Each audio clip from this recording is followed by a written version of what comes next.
Monette Réal, professeur d'histoire, est l'un des personnages récurrents d'Un si grand soleil, série diffusée quotidiennement sur France 2, qui vient d'ailleurs de fêter ses 3 ans d'antenne. Cette femme discrète est interprétée par l'actrice Frédérique Kamatari, qui entame sa 4e saison dans le feuilleton de la 2.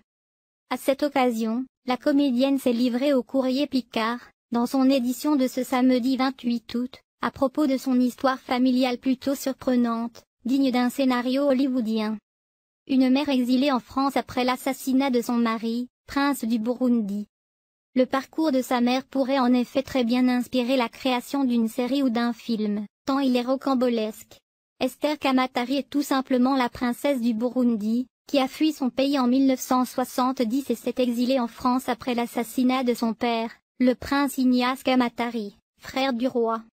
La mère de Frédérique Kamatari s'est installée à Berck-sur-Mer, dans le Pas-de-Calais, dans un couvent de bonnes sœurs. C'est alors qu'elle est repérée par de grands couturiers, comme Paco Rabanne, qui la font défiler sur les podiums. Elle deviendra l'une des premières mannequins noires de l'histoire.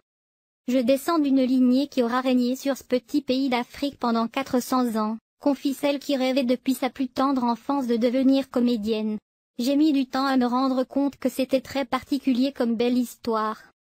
Frédérique Kamatari admet ensuite que tout ce dont elle rêvait, durant son enfance dans les années 70 et 80, c'était d'être comme tous les enfants, comme tout le monde, et ce, même si sa famille ne passait pas inaperçue.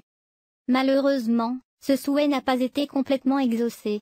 Je savais bien que je n'avais pas la même couleur de peau que tout le monde, se remémore-t-elle dans les colonnes du Courrier Picard.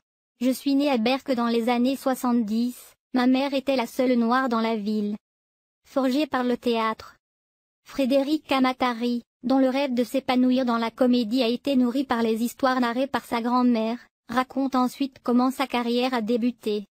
Après avoir pris des cours de théâtre, puis intégré le Conservatoire d'art dramatique à Lille, elle s'envole vers la Guyane au lieu de poursuivre son parcours à Paris, trop effrayée par la pression qu'elle risquait de ressentir dans la capitale.